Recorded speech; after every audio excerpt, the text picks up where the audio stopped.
back to the IIEA. Minister Coveney will speak to us for about 20 minutes, and then we'll go to the Q&A with you, our audience, and you'll be able to join the discussion using the Q&A function on Zoom, which I think at this stage nearly everybody is familiar with. But in any event, you should see this on your screen, and please feel free to send your questions in throughout the session as they occur to you, and we'll come to just as many as we can once Minister Coveney has finished his presentation. A reminder that today's presentation by the Minister and the Q&A which will follow it are both on the record. Just to recall that this month of May, the IIEA is celebrating its 30th year since it was founded in 1991 by the late Brendan Halligan, who died last August. Our mission to share ideas and to shape policies is relevant today as it was 30 years ago. And we are delighted that the Minister can be part of these celebrations here today. Please check our website for further information, including details of the inaugural Brendan Halligan lecture, which will be given by the Taoiseach next Monday, May the 17th. Please feel free to join the discussion today on Twitter using the hashtag IIEA30. We're also live streaming this afternoon, this discussion, so a very warm welcome to all of you joining us via YouTube. So now let me just formally introduce Minister Coveney. He absolutely does not need an introduction, but let me just briefly say that, of course, the Minister is the Minister for Foreign Affairs and the Minister for Defence. He is also the Deputy Leader of his party, Fine Gael. He previously served as Taoiseach from November 2017 to June 2020, and Minister for Housing, Planning and Local Government, as well as Minister for Agriculture, Food and the Marine. He was appointed as Minister for Defence for the first time in 2014 and for a second time in 2020. And of course, he represents the Cork South Central constituency. So Minister, you're very, very welcome indeed back to the IIEA. We look forward to hearing your remarks on the State of the Union. Thanks very much, Michael, and I really appreciate being asked to do this. I'm delighted to join with the IIEA members and friends as you celebrate the organization's 30th anniversary. And of course, many of us remember Brendan Halligan very fondly in that context. He's been so central to the IIEA and its history. Throughout the past 3 decades, the IIEA has made an invaluable contribution to public discussion in this country on European and indeed wider international issues. Given the challenges of the past year, I want to warmly acknowledge the manner in which you have adapted, innovated, and sustained this dialogue despite the restrictions of the pandemic. The European Union has been buffeted by a series of rolling crises, really, over the last 12 years. Financial crisis, Russia's annexation of Crimea, an unprecedented scale of immigration, widespread terrorist attacks and the rise of ISIS, Brexit, political populism, the challenges of the Trump administration, and perhaps most profoundly of all, the COVID pandemic over the last 16 months or so. And it's important that we're honest with ourselves and acknowledge our shortcomings in the dealings with some of these challenges as a union. The union's response to each of these developments has not been without error. For example, our inability to agree on migration policy and the challenges around border security. We've made mistakes. Internal divisions have been evident, and at times we risked losing the support of our people, and we've seen that in elections in different countries across the union. And yet our union has demonstrated remarkable resilience too. Together we have navigated these threats. Our 27 member states have recognized that solidarity, unity, and common purpose are essential for success. We've learned collectively that the range of challenges we face are too great for any one state to address alone, regardless of how large that state is. As we survey the global COVID landscape and prepare for recovery, my message is clear. The EU of 2021 is not a distant or remote construct, but a vital expression of our shared values, and it's essential to our collective progress. It remains, as John Hume consistently reminded us, the world's greatest example of peace and reconciliation. It facilitates and drives economic opportunities for hundreds of millions of citizens rooted in a commitment to social inclusion and respect for diversity, as well as economic opportunity. It is the world leader in ambitious and sustainable climate policies, and it's getting better at that every month. It is the global champion of multilateralism, respect for human rights and the rule of law. It ensures that citizens can expect and enjoy the highest level of health, safety, and environmental standards. And we're also getting better at that. And for Ireland and Irish people, our place in Europe provides the cultural and political context for our modern and confident national identity. In a country where a sense of place is so deeply ingrained, I think Irish people are very at ease with an identity that is both proudly Irish and European. Because of the great success that is the European Union, people rightly demand and expect more from it. Because of the very value system that we espouse, it is important that we look in the mirror and ask ourselves if we're continuing to live up to these values within our union, in terms of diversity, the rule of law, in terms of progressive and value-based a value-based approach to migration. In the EU, the force for good in the world that it should be? Or are we falling short in how we project our influence and values globally because of internal differences and competing interests? These are questions that I think we need to constantly ask ourselves if we are going to remain the ambitious project that we need to be. In the past, Ireland approached our membership of the EU in a manner that was somewhat transactional, a tendency to focus on what we could obtain from the EU limited in some ways our ambition to proactively shape its future.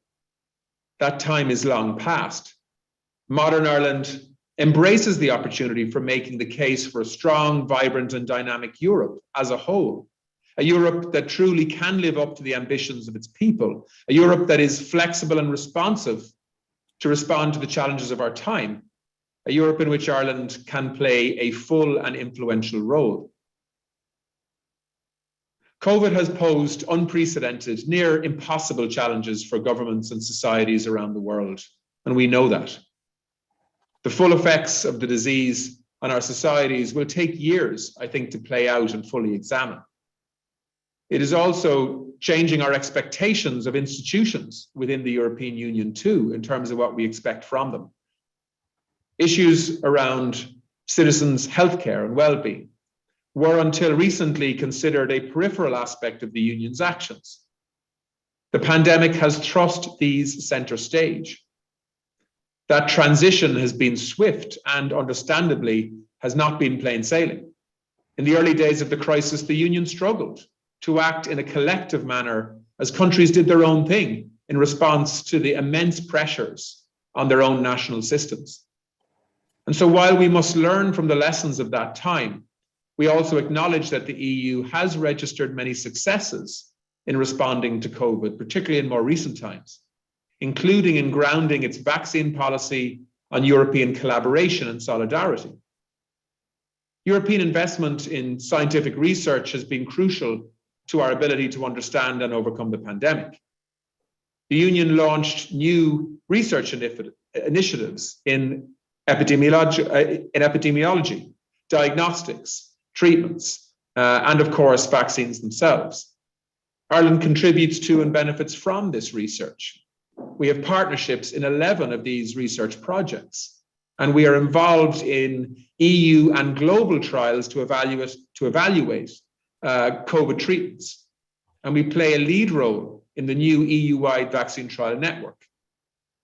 Nobody will deny that the pathway to procuring vaccines has been at times a difficult and turbulent one. But we are in a strong position now. Indeed, we are in a position beyond what some, even the most optimistic of people, might have expected this time last year. We could so easily have been in a space of competition, uncertainty, and inequality across Europe in seeking vaccines. but by continuing to coordinate our effort at an EU level centrally, by sharing information and experience, and by persevering on the basis of unity, Europe can emerge, in my view, stronger from this crisis. Our ability to withstand future challenges, I think, will be all the greater for it. Even though we've made mistakes along the way, I think we're learning from that quickly. Europe's economic recovery also depends on solidarity and decisive action. Millions of jobs and businesses would have been lost if not for the financial support facilitated by the Union and the ECB. Last summer's historic agreement for a 1.8 trillion EU budget through the multi-annual financial framework and next generation EU package underscored our capacity to come together to respond to a once-in-a-generation challenge. It ensures unprecedented financial support to help Europe recover from the pandemic. And the key issue here is that we need to make sure Europe is recovering together at a similar pace where possible across the Union. Empowering the Commission to borrow on the markets has sent a strong signal that the EU is determined to chart the pathway to recovery together. And Ireland firmly supports this unprecedented and new approach. Through the EU's Recovery and Resilience Facility, Ireland will receive 950 million euros between this year and next, with further support to come thereafter.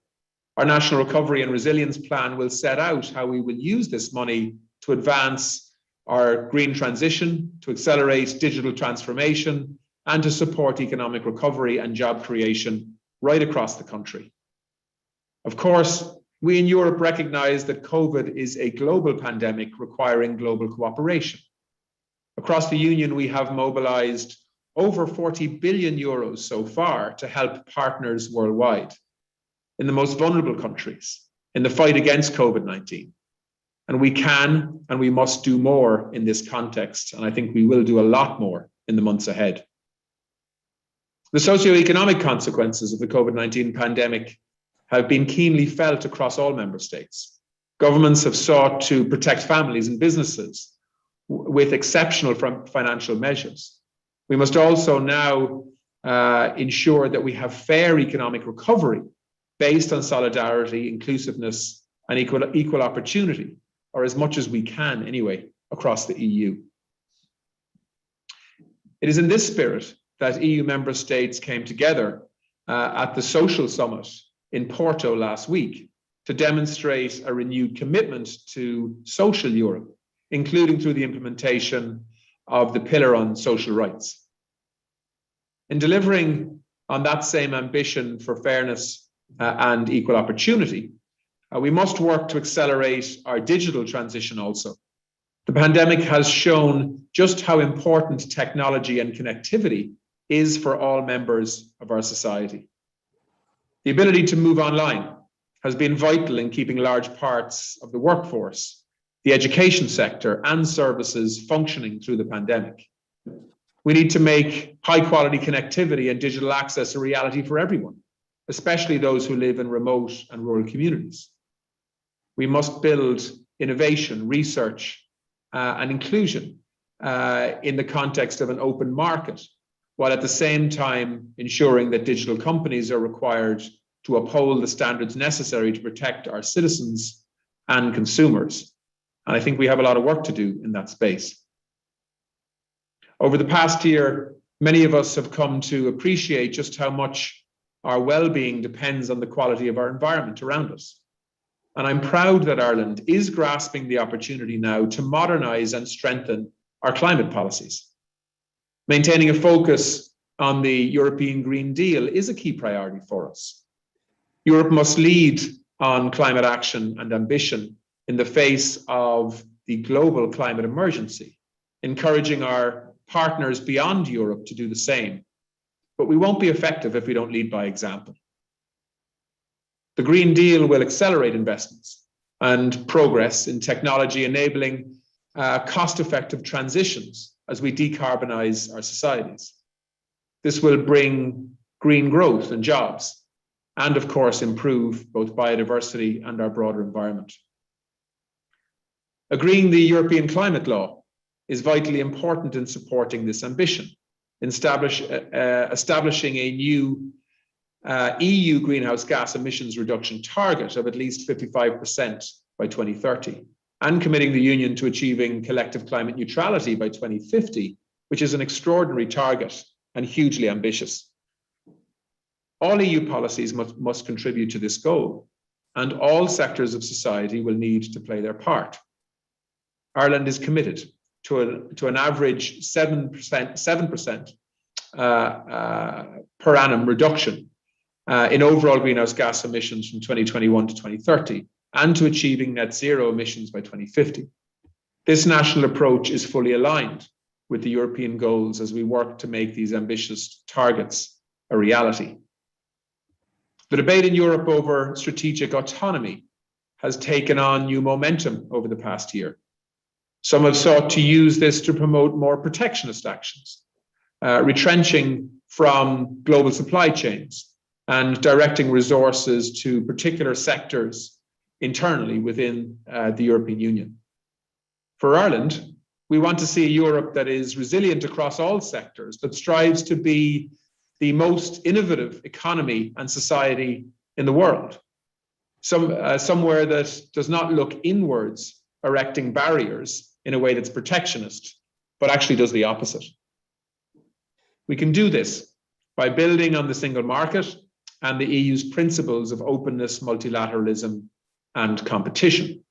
And that's why, from an Irish perspective, even in the midst of this pandemic, even when we had huge frustrations in terms of the availability of vaccines, this government did not support any approach that would limit the export of vaccines or restrict it out of the European Union.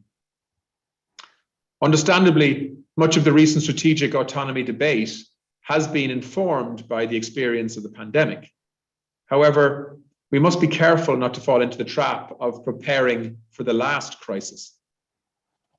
Today, we tackle a public health crisis, but future emergencies may pose very different challenges.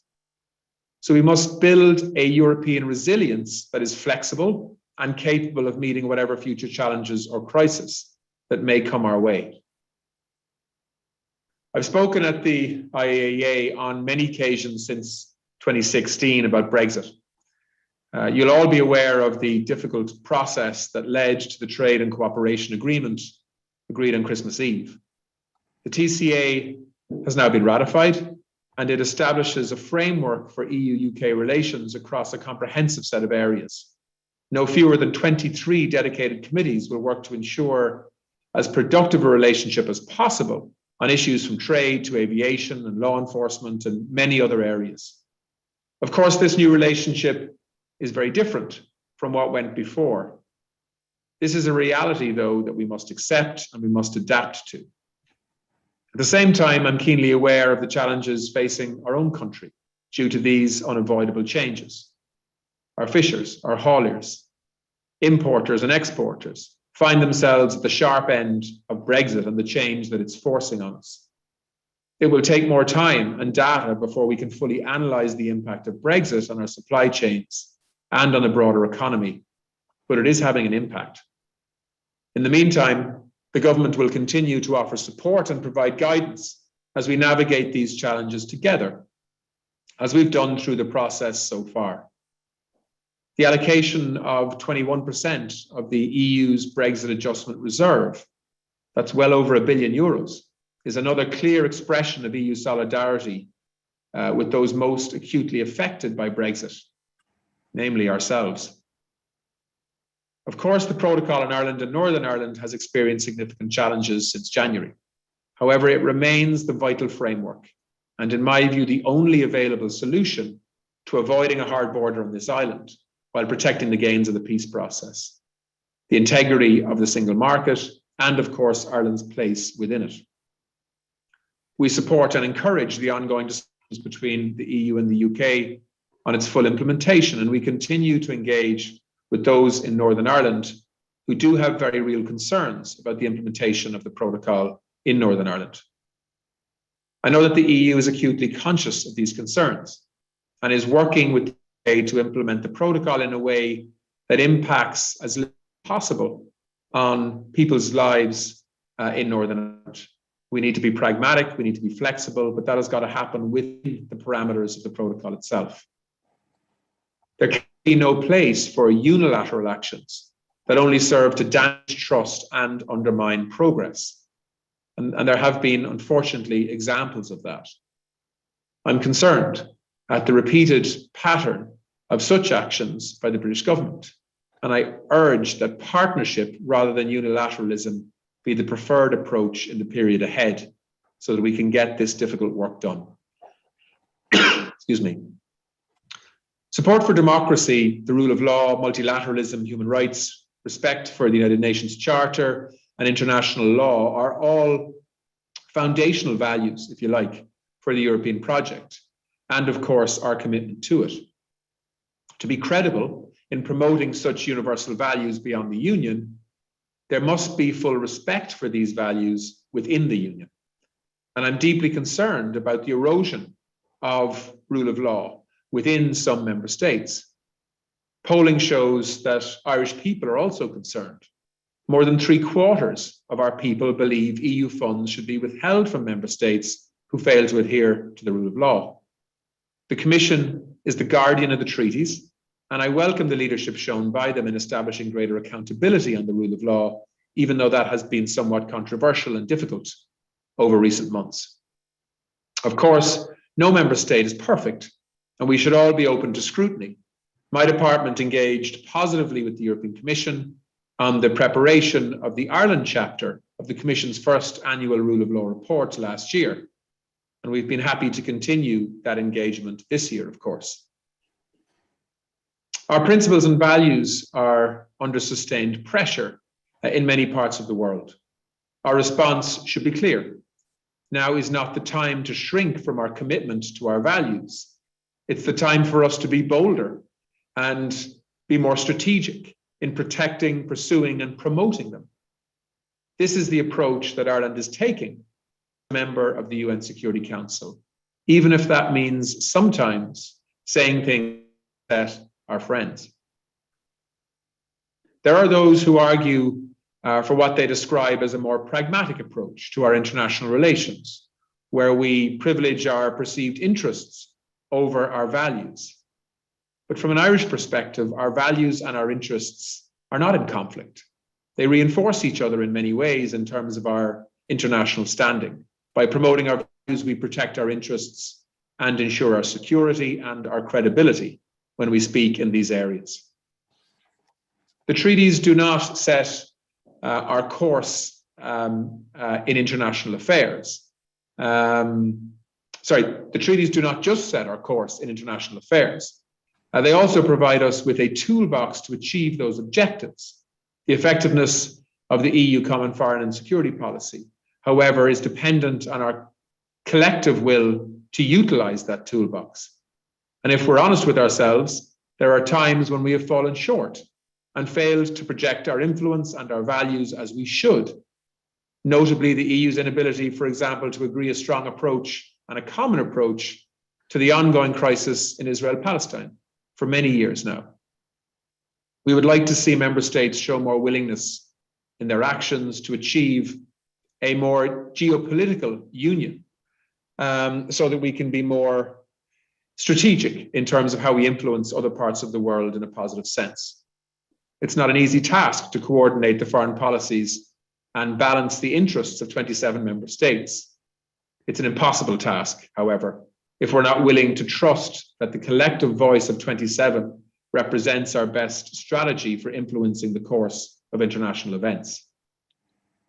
The EU has proven itself as having the capacity to address pressing global challenges.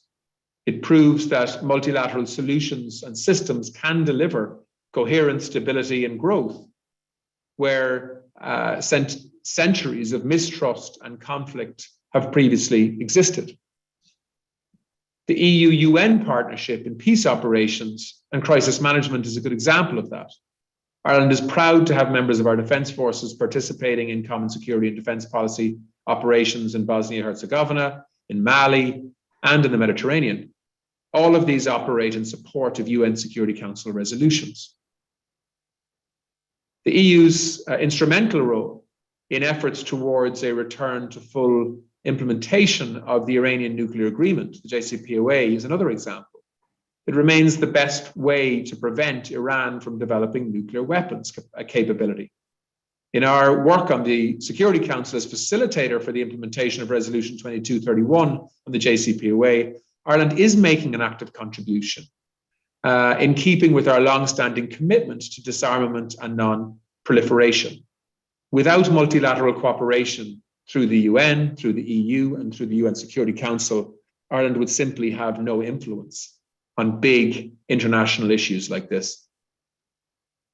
In the context of the EU's global engagement, the revitalization of the EU-US relationship, I think, is especially welcome.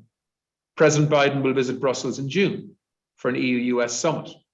Such a summit has not been held since 2014, believe it or not. And I'm delighted to see this taking place so early in President Biden's tenure. I think it's a real signal of intent. EU-US cooperation will be crucial in responding to an urgent and challenging global agenda. The relationship is essential to our future prosperity, in my view. Ireland can play and is already playing an important role in developing structured cooperation between the EU and the US. Ireland is also actively engaged in shaping a more coherent and ambitious EU-Africa partnership. This is an issue in which I am personally deeply interested, and one which deserves a lot more political attention, in my view, in the EU, even though in recent times the Commission, I think, has been talking in very positive terms around increasing ambition. The prosperity and stability of Europe and Africa as neighboring continents are deeply intertwined. The impacts of climate change and population growth are going to fundamentally shape this relationship with our closest neighbors just across the Mediterranean in future decades. A stronger, more effective political partnership between the EU and Africa is essential if we're going to navigate these challenges and make the most of the opportunities for both continents in the context of closer cooperation.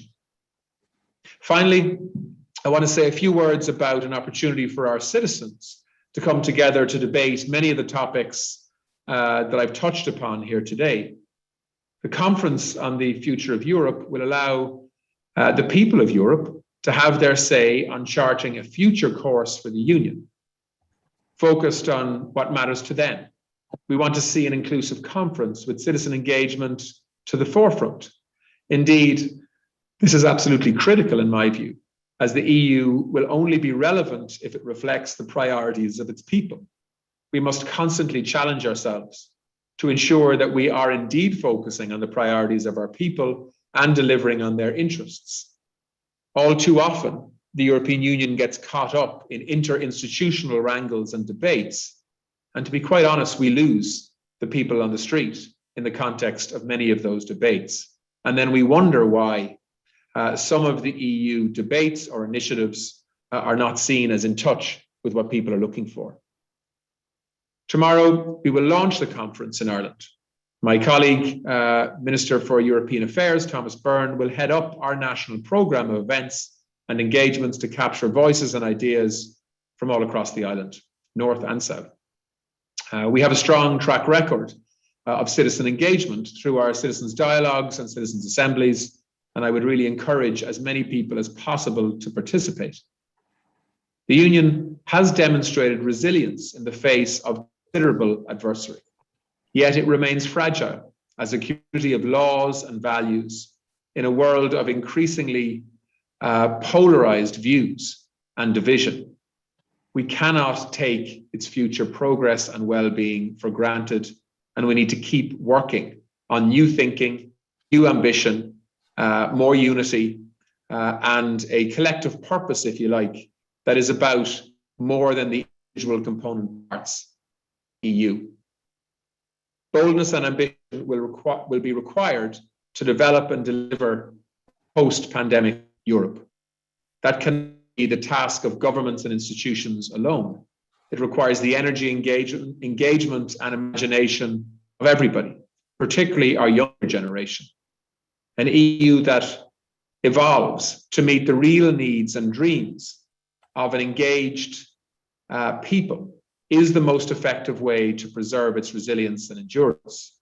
By doing so, I'm very that it will grasp the opportunities of the coming decades and provide global leadership on many of the pressing issues of our time. So thanks very much for the opportunity to outline some of my views, and I look forward to your questions. Thank you, Michael. Minister, thank you for covering such a wide range of issues, a very substantial agenda in your remarks. And indeed, the Union is indeed a complex organisation addressing many and varied issues of interest and importance to us as Europeans as well as Irish. And thank you indeed also for your kind and generous comments about the IIEA as celebrating our 30th anniversary this year. But maybe just before we come to the questions, and I just invite people to send in their questions if they haven't already done so. The question session also, as the previous remarks by the Minister, are indeed all on the record. But Minister, maybe just to get the ball going, you mentioned at the very beginning of your speech the importance of acknowledging shortcomings. And do you think people here in Ireland see the Union in the round with its successes as well as its shortcomings? And how would you estimate the Union's standing at this time in Ireland?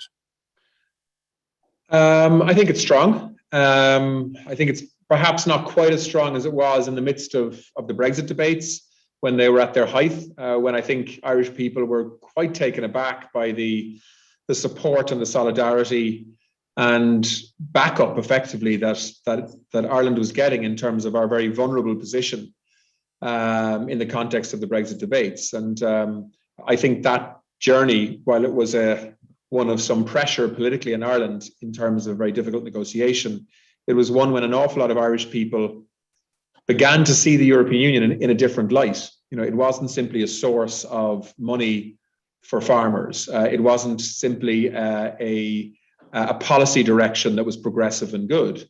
It was also something bigger that kind of had our back at a time when Ireland was exposed to real vulnerability in the context of a peace process, relationships between North and South, trade across the Irish Sea, and so many other really had the potential to impact on so many people's lives. So I think in many ways, at the height of that Brexit tension,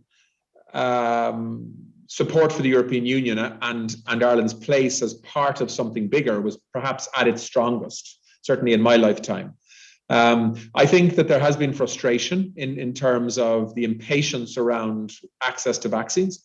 I also think that the first few weeks and months of the EU response to the pandemic wasn't great. And in some ways, it was an impossible ask to expect the Union to be ready for a pandemic that nobody saw coming.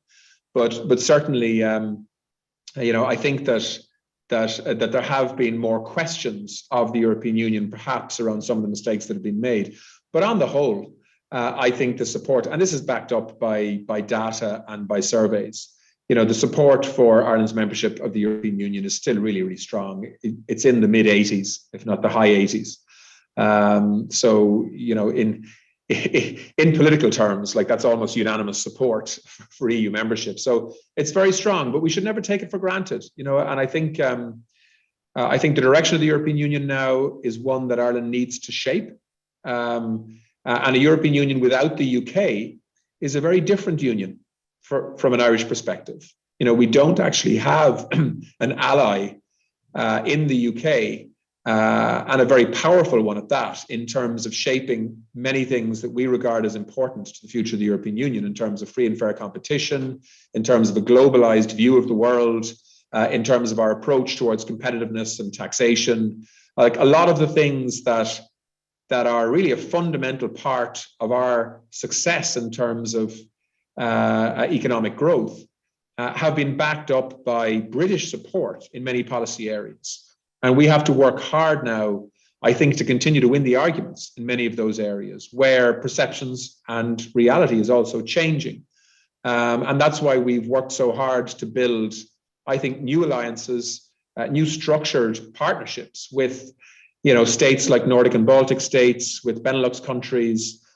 We have significantly increased our footprint and presence in big influential countries like France and Germany, as you know.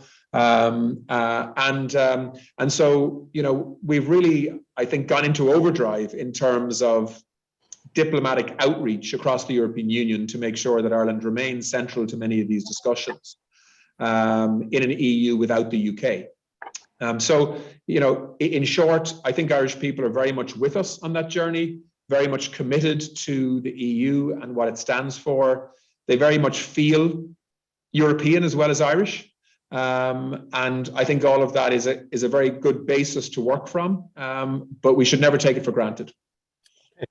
Minister, I'm just going to come to a few questions now that are coming in online here, and just to tee up this question that comes from Thomas Marr.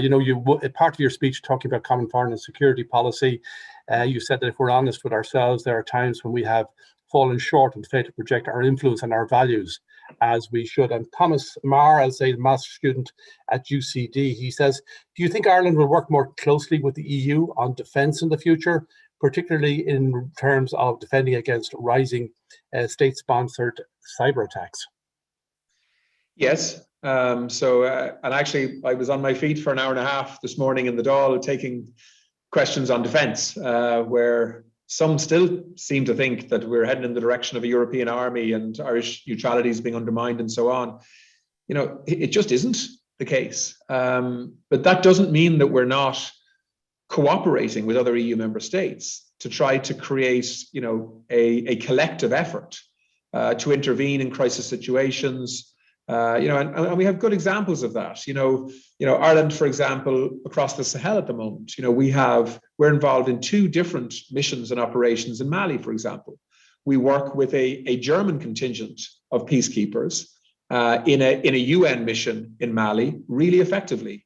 And our most skilled Defence Force personnel in the Army Ranger Wing are very, very much part of that. But we also then work with other colleagues on the EU mission there, which is an EU training mission in Mali.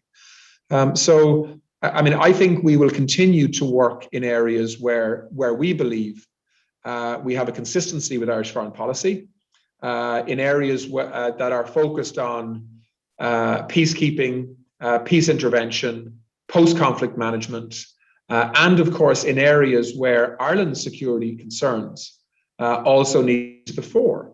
And the idea that we protect ourselves by not cooperating with other member states in areas like cybersecurity and so on just makes no sense at all, which is why we have 2 Defence Force personnel seconded to the Centre of Cybersecurity Research in Tallinn in Estonia, because we need to plug into other experiences so that we apply best practice here in Ireland.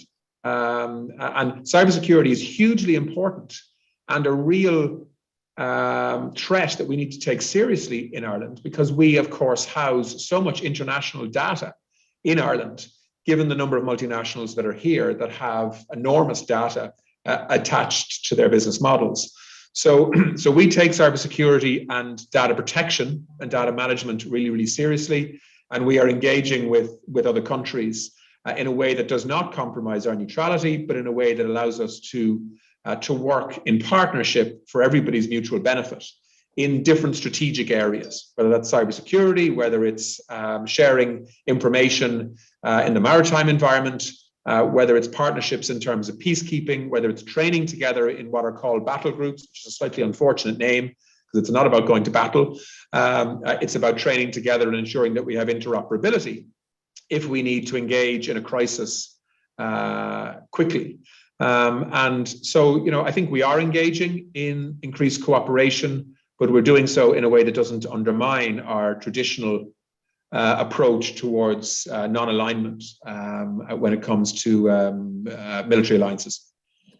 Okay, Minister, thank you. Just a question here from Art O'Mahony, just to change the subject slightly again. Art O'Mahony is a government affairs policy analyst with Johnson & Johnson, who are members of the Institute, of course. He says, how does Ireland intend to, you're talking about bridging the Atlantic between the European Union and the United States. How does Ireland intend to, what opportunities are there for Ireland to bridge this gap or to span this gap between Ireland and the United States, or between the European Union and the United States, and what potential or opportunities does that bridge present for our economic model into the future? Yeah, well, look, I'm glad Art asked that question, because this is a pet subject of mine. I mean, I believe that we have once in a lifetime opportunity right now to build what I would like to see as, institutional connectivity, not just not just relying on political personalities, but actually creating an institutional partnership transatlantic, in terms of political cooperation, trade and investment discussion and cooperation, strategic partnership in policy areas like climate, like the promotion of human rights and democracy in different parts of the world. I mean, I don't believe we will get again in my lifetime an administration in Washington that is as open to that kind of cooperation as this one currently is. I mean, if you look at Secretary Blinken, for example, their Secretary of State, I mean, he's a Francophone, speaks fluent French, understands the European Union intimately, I think is very open to, serious and deep engagement and to listening to the European Union's perspective. And, I think a good example of that, for example, already is the JCPOA, where the EU has been really, I think, anxious to persuade the US to change direction from the direction that the Trump administration has taken. And look how far we've come in a short number of months. Negotiations in Vienna have real momentum now in terms of trying to get that nuclear agreement functioning again in a way that can prevent concerns around Iran developing nuclear weapons. So for me, this needs to be about a lot more than just talk. We need to try to make sure that the summit next month has real outcomes. And I think we need to use every month that we've got with this administration to try to build a relationship that is lasting for the medium-term outlook, regardless of who's in Washington. And if you contrast that to the relationship with the previous US administration, which was based on tension, personal animosity at times, real conflicts of policy direction in terms of climate, in terms of multilateralism, in terms of the approach to the UN, in terms of the protection of human rights in certain cases. This is a big policy shift that we're seeing coming from Washington. We need to harness that in a way that isn't essentially fawning or anything like that. But at the same time, there's a big opportunity here, and we should grasp it. And there should be a sense of urgency around that, in my view. And I've been advocating for that within the European Union over the last number of months, and we'll continue to do it. Yeah, just on that, I have a question here from Bill Emmett, who's the former editor of The Economist. He's chair of the Trinity Long Room Hub, and it's directly relevant to what you've been talking about. He says President Biden has put pressure on the EU on two important issues: corporate tax and, of course, most recently, the vaccine pharma patent waivers. Will Ireland take an active position on the EU response to these issues? And what will it be? And then I think I heard you, Minister, talking in very positive terms about the possibility of the vaccine waiver. But clearly there's not yet a consensus in Europe on that.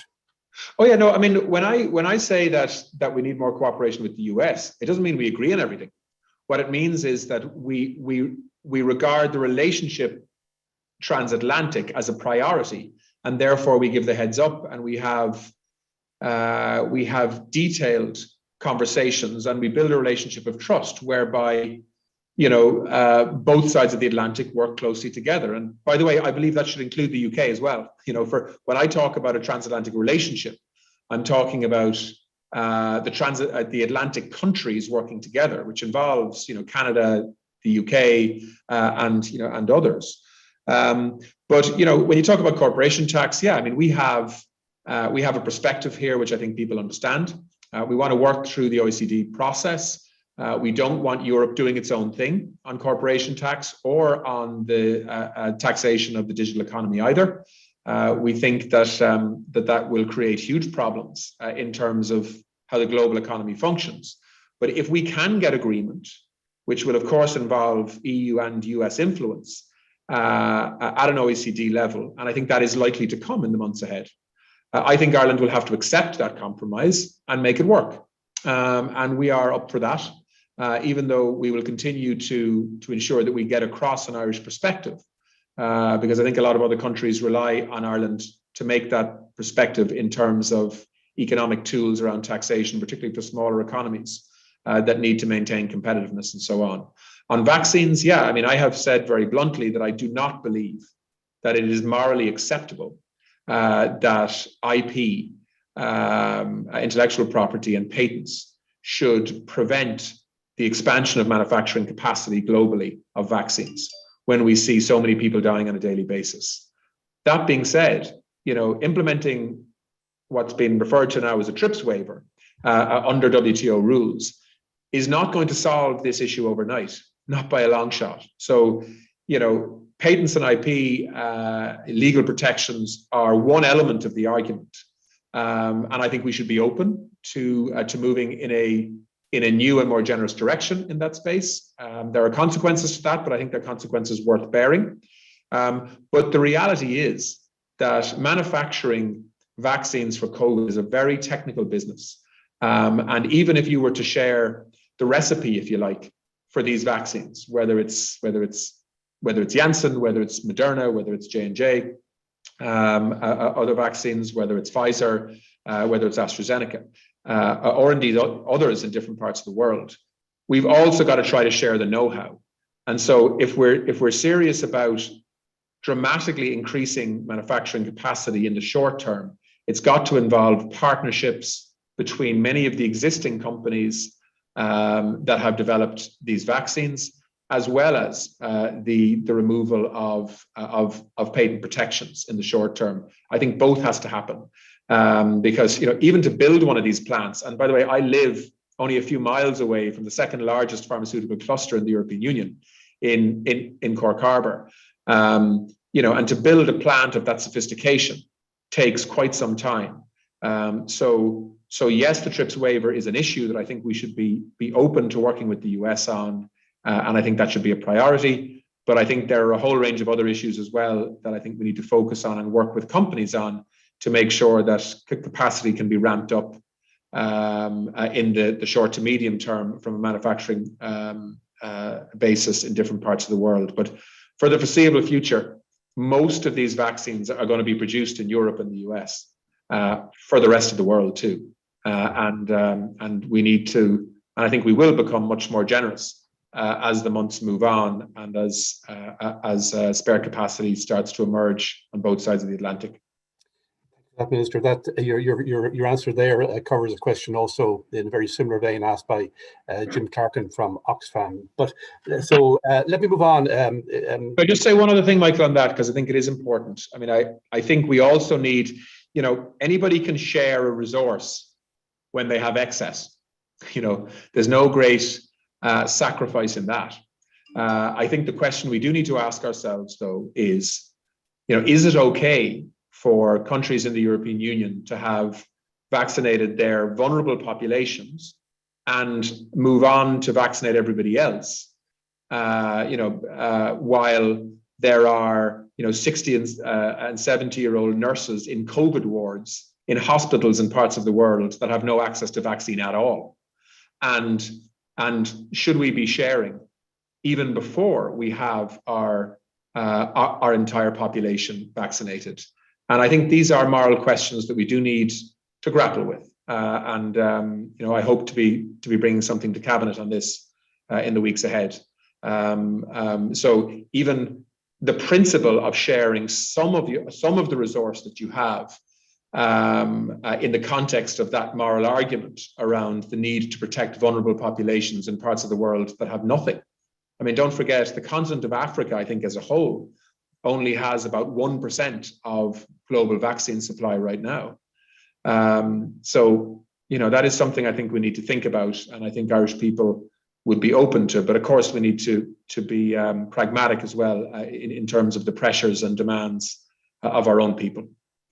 Thank you, Minister. Maybe just to move, if we could, to the Middle East. A question in here from Pádraig Murphy, whom you know well, former ambassador indeed, member of the Institute and chair of the IIEA Foreign Policy Group. His question is, when you say you wish for more from the European Union in reaction to recent events in regard to the Palestine-Israeli conflict, do you have something specific in mind? Well, look, I think you need to probably separate what's happened in the last 48 hours from maybe what's been happening in the last 3 or 4 years, because they are slightly different. But, I want the European Union to have a close relationship with Israel. I want Ireland to have a good relationship with Israel. But I also think, we do need to insist on an EU policy position in the context of the Israeli-Palestinian conflict. And our position is that we advocate for a two-state solution. We advocate for a negotiated peace agreement that delivers equality of esteem to both sides. And of course, we call out breaches of international law when they're occurring. And settlements in occupied territory are illegal. The expansion of settlements in occupied territory is illegal.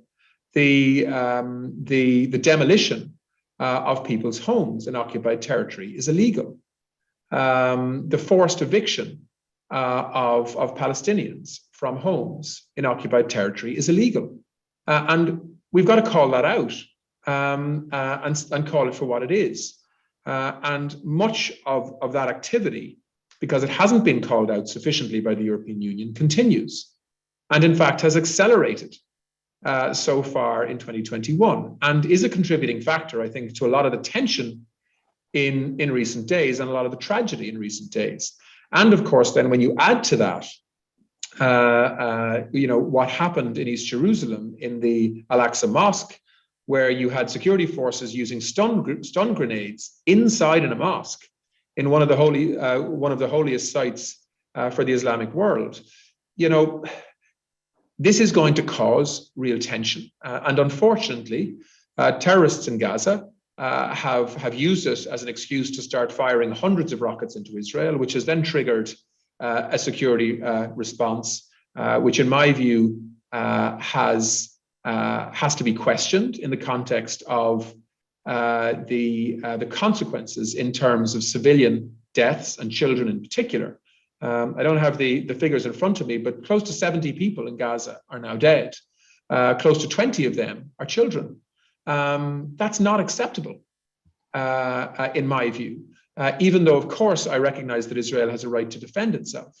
There is an obligation in international law to make a clear distinction between civilians and children and targets that are, I suppose, legitimate in the context of a country having the right to defend itself. So we have unfortunately seen now another cycle of violence, which I think many people predicted at some point, given the building of tension, particularly in the West Bank and in East Jerusalem, and of course the tragedy around that, and the loss of life in Israel too, where I think 6 or 7 civilians have now been killed by rocket fire. So everybody's losing here. And in my view, what's needed is a focus on international law, a focus on agreed UN and UN Security Council resolutions, and a peace process that is fair to both sides, with the objective of putting an agreement around a two-state solution where 2 states can live side by side with their security concerns addressed fully, and I appreciate that. So my position isn't one of taking sides per se. I'm not pro or anti-Israel or pro or anti-Palestine in this dispute and this conflict. The Irish position and the Irish government's position is one of insisting on an adherence to international law and international agreements in this space. And sometimes that means I've got to call things out and create uncomfortable conversations around that. But I think I have an obligation to do that. Okay, Minister, we're just running out of time now, and we're not going to get to all the questions inevitably, because there's a great number of them. But I suppose inevitably also we should have a few questions on Brexit as we wrap up the session. So this is two questions, if I may. The first one is from Con Power, who's a life member of the IIEA, retired from IBEC, of course, and IT Sligo. He says, in view of the centrality of the Northern Ireland Protocol to the EU UK agreement, how does our government see a solution emerging to the opposition that the protocol to the protocol, which has been voiced by some political parties, notably the DUP and the UUP? And secondly, a question, if I may, from Simon Carswell, who's a journalist, and of course it's a question of some current particular topicality. Simon's question is, it has been reported that the DUP leadership candidate Sir Geoffrey Donaldson will, if he wins the leadership contest, instruct the party to cut off all North-South cooperation, which risks the collapse of the Northern Ireland Assembly. Do you believe that Geoffrey Donaldson will follow through on this threat if elected leader, or is this just politics and playing to hardliners in the leadership contest? And is this a cause of concern to you? So two questions, and we're going to end on those, Minister. So please. Well, look, I mean, to a certain extent, they're somewhat linked. Look, I mean, the protocol, which of course was part of the initial withdrawal agreement, a lot of people, I think, seem to associate the protocol with the trade and cooperation agreement. But of course, the protocol became international law as part of the withdrawal agreement between the EU and the UK. What was agreed then at the same time as the TCA was an implementation plan between Maroš Šefčovič and Michael Gove for the protocol. And, you know, our position has always been, look, the protocol has been agreed, it's international law, and it needs to be implemented in a way that was also agreed between the British government and the EU. But we also, of course, recognize that since then, the politics around the protocol has been very, very difficult. There are a lot of genuine concerns around the impact of the protocol and its implementation in Northern Ireland. We need to listen to that. There are flexibilities within the protocol. There is a committee structure in terms of a joint committee and a specialized committee that can, in my view, apply pragmatism and flexibility within the confines of the protocol. And that's what we should be focusing on doing. And, you know, the negotiations between Vice President Šefčovič and Lord Frost are continuing and important. I think the relationship is better now than it was a few weeks ago. I think it's very unhelpful that the British government decided to take unilateral action in terms of changing the implementation plan for the protocol, in terms of extending grace periods and so on without agreement, which has triggered, of course, the potential of a legal challenge by the EU. But more importantly than that, which damaged trust and relationships, which I think everyone is trying to now restore in terms of that relationship and trust. So look, we'll continue to try to make a positive contribution to the discussion, which ultimately is between the EU and the British government, but of course involves the Irish government and political parties in Northern Ireland as well. And, you know, I know some people don't want to hear it, but we are listening to unionist concerns. But we also have to listen to other concerns, you know, and we'll do as much as we can to try to advocate for pragmatism and change. But we've got to do that within the confines of the protocol and the international agreement that's there. You know, and like the truth is that there isn't any alternative there to the protocol that doesn't involve actually, I think, more difficult decisions. And, you know, the cause of disruption here is Brexit. The protocol is about trying to limit and manage that disruption in a way that protects a peace process, protects an all-island economy, protects East-West and North-South relationships as best we can. But the protocol isn't the disruptor and the problem. Brexit is. The protocol is about limiting that to the greatest extent possible. And when people compare the impact of the protocol on trading relationships across the Irish Sea versus the way it was before, in other words, before Brexit took effect, like that is not a fair comparison, because of course Brexit, we've always contended that Brexit would make life worse in terms of free trade, because sharing a union and sharing a single market and sharing a customs union, of course, is the ultimate in free trade. And so moving away from that is always going to involve disruption. The protocol is about trying to manage that to the greatest extent possible, and we will continue to try to reach out and manage the politics as best we can and listen to everybody with an open mind. In terms of Simon's questions, look, I'm not going to get into any commentary around the DUP leadership and who's saying what. Tomorrow is a pretty crucial day in terms of that leadership campaign, and it's not for me to make the distinction between what is campaigning language and what is real. I wish both candidates well in that process, and whoever wins, we'll work with the leader of the DUP to try to rebuild relationships that have been somewhat strained in recent months.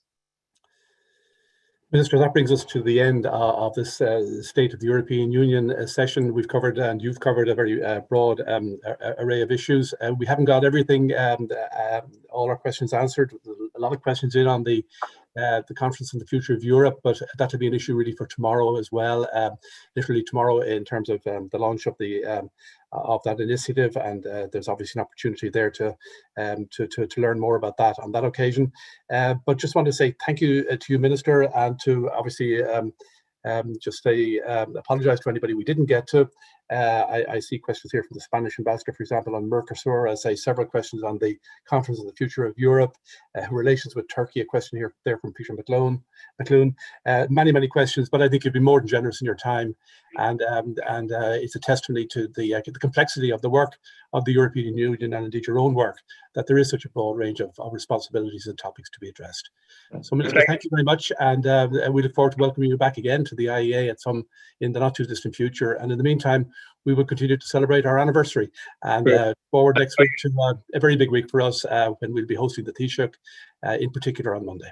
So listen, thanks very much. And if I might suggest at a later date, it would be great maybe to come and take questions on our role on the Security Council. I think a lot of the members of the IIEA would find that really interesting in terms of some of the policy areas that we're involved in, from the Horn of Africa to the Middle East to Iran, to women, peace and security, to climate and security.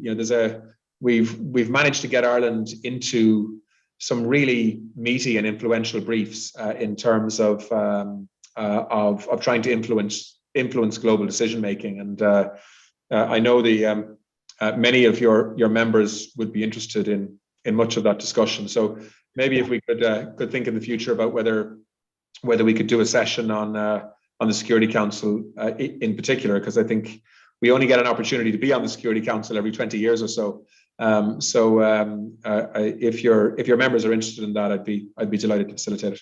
Minister, I'm sure they will be, and we'd be delighted to host such an event at any time in the future. Great. Okay. Thanks, everybody, and congratulations on the 30th anniversary. Enjoy it. Okay, thank you. Bye.